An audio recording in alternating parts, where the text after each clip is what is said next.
So welcome to the second paper session of this year's SummerSOC. My name is Ilche Georgievski from the University of Stuttgart, and our first presenter is also from the University of Stuttgart, from the group of Marco Aiello, Ebaa Alnazer. She will talk about the conceptual framework for understanding real-world AI planning domains. So the stage is yours.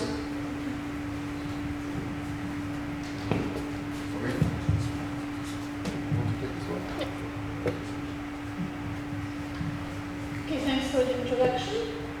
I will present my paper entitled Understanding Real-World AI Planning Domains, a Conceptual Framework.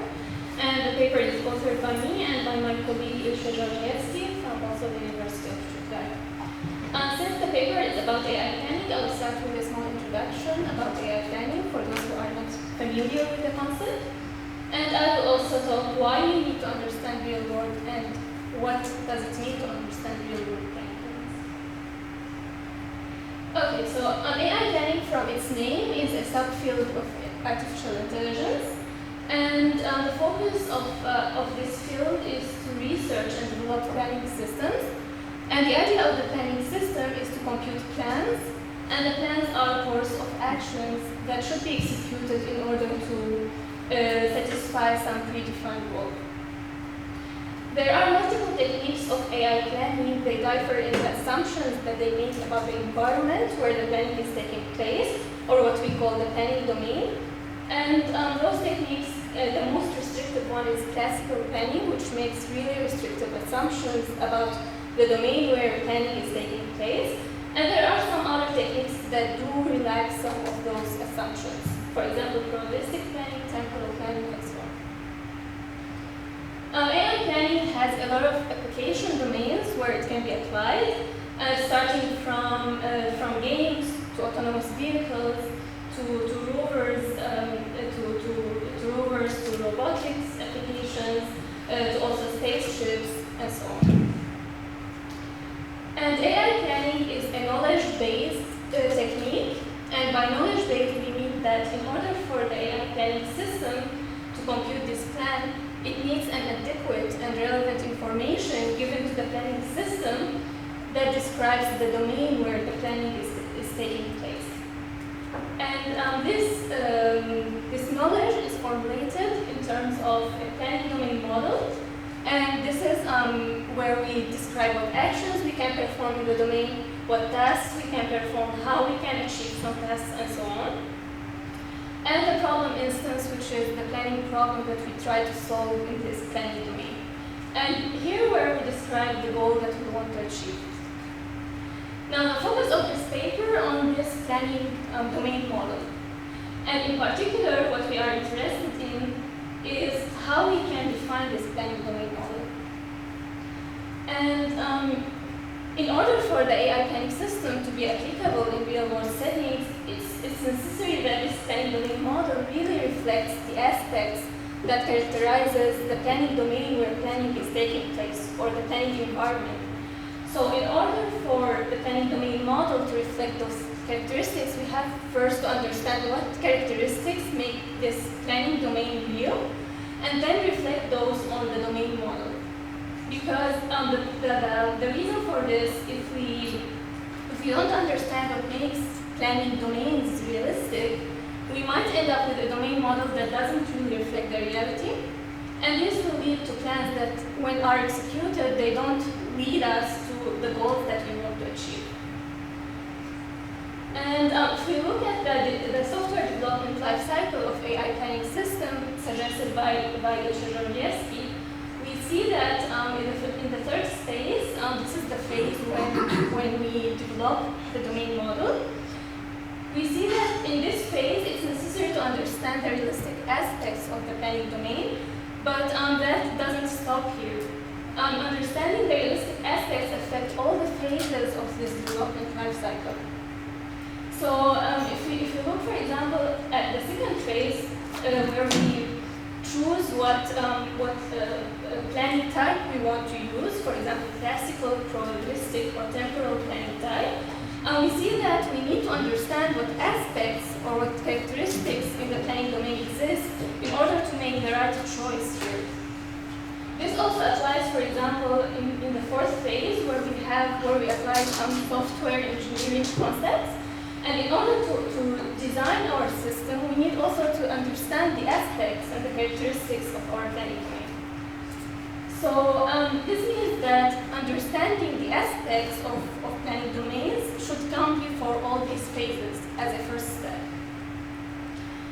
Now, the current process that is happening in the AI planning in general is that in order to move from some planning domain that we have in the third phase into a specific domain model that we formulate this planning knowledge or that we have, this process is done as an ad hoc process, which means that there is no support for planning engineers that work in the third phase and no support for software engineers that work in the fourth phase in this process.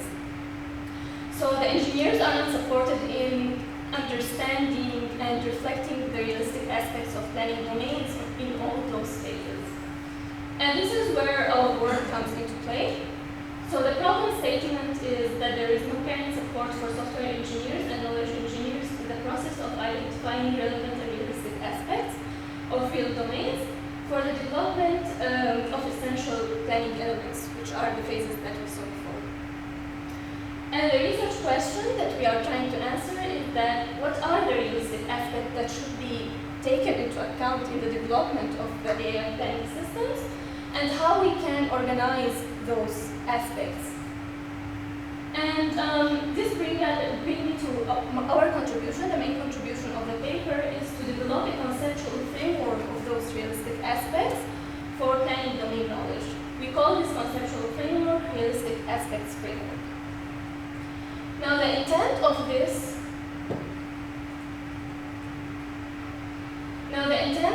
framework is to give guidelines for planning and software engineers in the process of the development of AI planning system, and it gives a common and inclusive notion of what it means for a planning domain to be realistic, to reflect the reality. And this will drive the development of AI planning techniques and services and tools. And this may improve the applicability of AI planning system, because if we understand what makes a planning domain realistic and we can reflect these in the development of AI planning system, we might end up with an AI planning system that can be applicable in real settings. And this provides means for comparing different AI planning systems based on what characteristics each AI planning system supports. Now, the approach that we followed in order to develop this conceptual framework is a four-step approach. And we started with doing a top-down exploratory research on existing literature in order to identify characteristics discussed by existing literature in AI planning. And we wanted to study works that don't only study a specific domain, but we wanted the conceptual framework to be as generic as possible. So we studied also works that talk about quality of planning domains or about requirements of planning domains in general. And from those categories, we identified around 20 studies. And then from those identified studies, we extracted the characteristics that they talk about. Of course, they didn't talk about the characteristics explicitly as we understand it, but they talk about the requirements for modeling those planning domains. Then we end up with some characteristics set, and we took this characteristics set and we categorized the characteristics based on their relevance into categories and subcategories. And we identified 7 main categories in those studies, and then we took those 7 main categories and we generalized and refined them into a hierarchy of aspects or categories. And this is what constructed our realistic aspects framework. And we also defined the relationships between the different categories and subcategories in this hierarchy. So this is how the realistic aspects framework, this is an abstract overview of it. So here we have the 7 main categories that we identified in step 3. And then we have the categories and subcategories here. And we also define the relationships between the different categories and subcategories. Now, in the next slides, I won't have time to explain all those dimensions, but I will point out some of the aspects that are really simplified in the existing literature, or some of them are even neglected in the existing literature. Okay, so starting from objectives, so the objective aspect is related to what is the goal of the AI planning system. And we categorize the objectives based on their types into preferences, which are the non-mandatory behavior of the planning system, and into requests, which is the mandatory behavior, which is why the AI planning system should solve the planning problem. And those can be represented either or expressed either qualitatively or quantitatively. And we also define different granularity for the goals. So the goal can be an abstract of other goals, an abstraction of other goals, or it can be a sub-goal of the goals. Now, the second high-level aspects are related to tasks. And we categorize tasks based on their complexity into actions and complex tasks. And by actions, we mean these are the tasks that can be performed directly. For example, turning on and off the lights can be considered as an action. Or a complex task, which are tasks that cannot be executed directly, but they provide a rich knowledge to the AI planning system. So, for example, keeping the light level at a certain, at a comfortable level in the room could be considered a complex task, and this can be achieved again by executing different actions. And from this categorization, we can also define relations between those tasks, and those relations can be abstraction levels, which means that the complex tasks represent abstraction levels of the actions that are used to perform those complex tasks.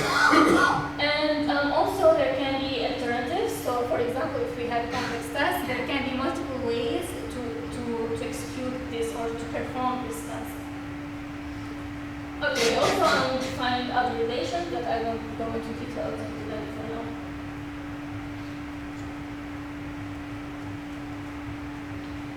Okay, the second dimension is about determinism. And determinism means that, so if we have a deterministic domain, it means that this domain, all the environment conditions in the domain are known during the planning, and we know all the consequences of our actions. So for example, if we have a smart building and we have a cleaning robot in the smart building, so if the robot wants to move between rooms, for example, we know with certainty that the robot will move eventually to the destination.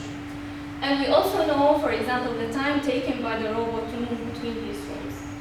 However, most of the domains, the planning domains, are non-deterministic, which means that we cannot know for sure that the consequences of our actions. And we don't have a fully observable environment around us.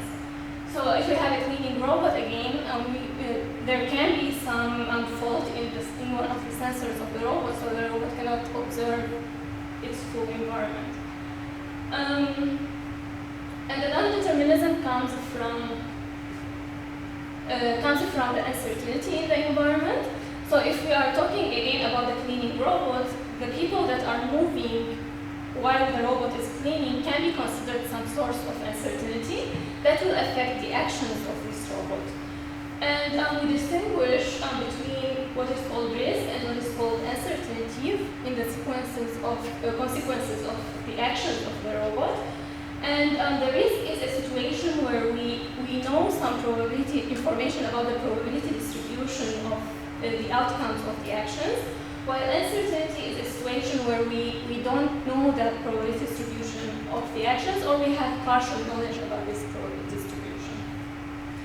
And this is where most of my research focuses on. Now, when we have this non-deterministic environment, this affects the behavior of the agents in this environment. So, and if we have these risky situations or uncertain situations, agents that are performing actions in the environment can have different behaviors risk tolerance. So agents can be, for example, risk-seeking. So if they are confronted with multiple choices, they tend to go for risky choices, and they are called, in this case, risk-seeking. Or they can avoid risky choices and go for more guaranteed ones, and they are called risk-averse in this case. There are also risk-neutral agents who don't care about the risk, and they take the average. They try to maximize the average of the outcomes of the different choices.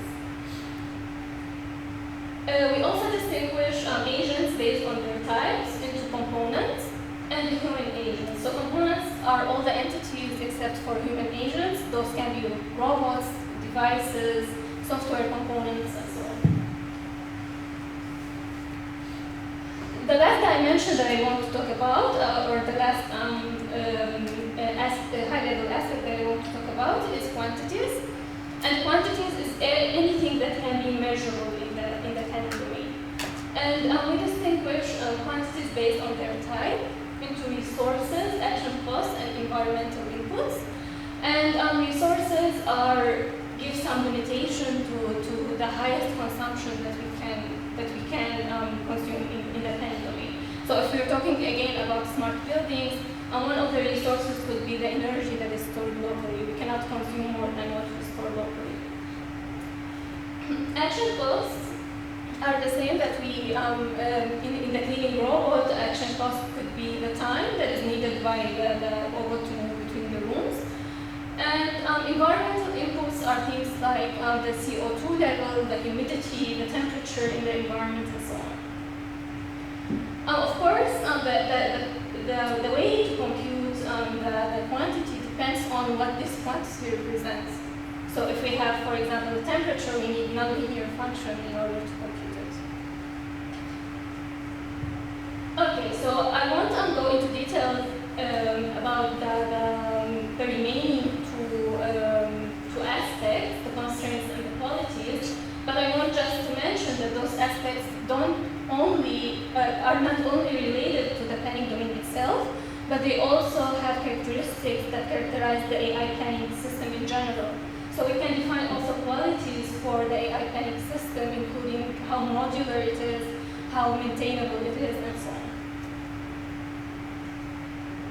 on. Okay, so this brings me to my conclusion. So we saw that the applicability of AI planning system, it seems that it's still a challenging task. And one reason of this could be that there is a broad range of aspects that characterize real-world planning domains, and those aspects are really not understood. So there is no definition of what makes a planning domain realistic. And we need support for knowledge and software engineers in the process of developing AI planning systems. And this made us create a conceptual framework that conceptualizes the notion of planning domain realism and drives the development of service-oriented AI planning systems, and offers means for comparing the different AI planning systems. And most importantly, we highlighted some aspects that are either simplified in the current literature in AI planning or neglected. Now, for future work, we want to synthesize metrics that can quantitatively measure the realism of AI planning systems.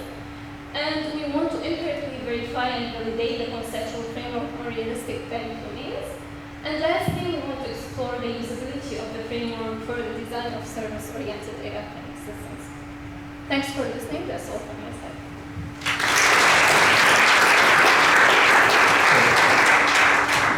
Okay, does that work? Thank you, Ebaa, for your presentation. So the basic idea of the paper sessions was to move all the questions to the poster session at the end of the week. But anyway, while the next speaker set up, if there is a very urgent question, we can do it just now. And if not, you can ask Ebaa in the poster session, as I said. Okay, so the next presentation is from the University of Groningen, and Mustafa will tell us about empowering machine learning development with service-oriented computing principles. And as soon as we have the right picture, you can start. a nice picture.